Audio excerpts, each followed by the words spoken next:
Okay, Aaron Brown, buckle up. I'm buckling up my seatbelt right now because we're about to talk about our boy. We're about to talk the men's 800 meters.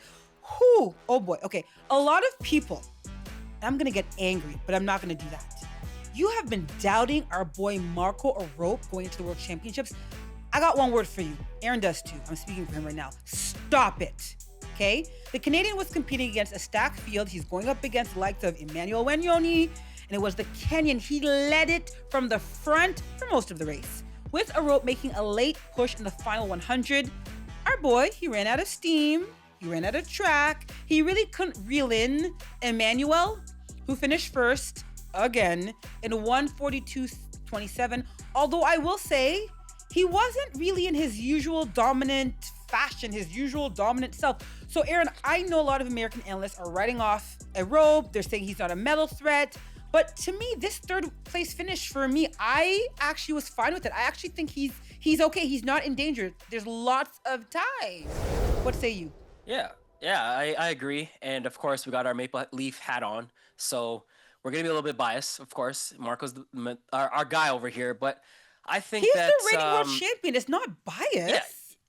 Yeah, I agree. And sometimes even when you have bias, you're right. You know, it's not like you're just talking out of nowhere. This guy's the reigning world champion. So he missed out on gold last year, going back to back by like a few 1/100th of a second. So this guy is one of the best we've ever seen in this event. And I think finishing third, like you said, it's a good confidence booster. Maybe he's not the man going into Tokyo, not the guy that's slated to win gold, but that doesn't mean he can't win it. 100%. You know, he's won gold before. He knows how to do it. He knows how to compete at a high level. Performance on demand is something that Marco is very comfortable with. And I like what I'm saying. It's not like he ran slow. He ran 142. Thank you. That's right around where he needs to be. He can drop down to the 141s again and be in contention for that gold. So you know who I like have beef with? And I don't like to do this because this can be messy. And I don't like to call out other outlets, but I'm going to do it. Do it.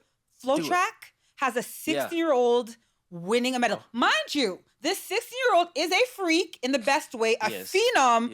But come on. Come on, FlowTrack. Biased?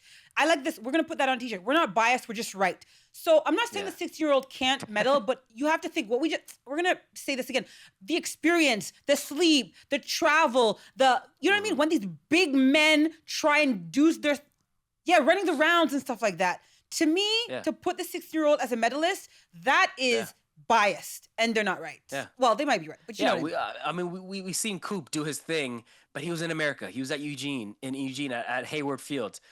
Has he ever been? Does he have a passport yet? Has he ever been overseas? Has he dealt with jet lag before? Thank you. I mean, these are big boys. So can we at least see it first before we put him over guys like Marco Arop, who literally is one of the best we've ever seen in this event? I mean, let's put some respect on his name. It's just like Cindy. Like, I get it. They're transcendent athletes. We get super excited. Clickbait galore. We want to use their name as much as we can. They bring the eyes. They bring the views. They bring the revenue. That's what we want. We need more of those characters.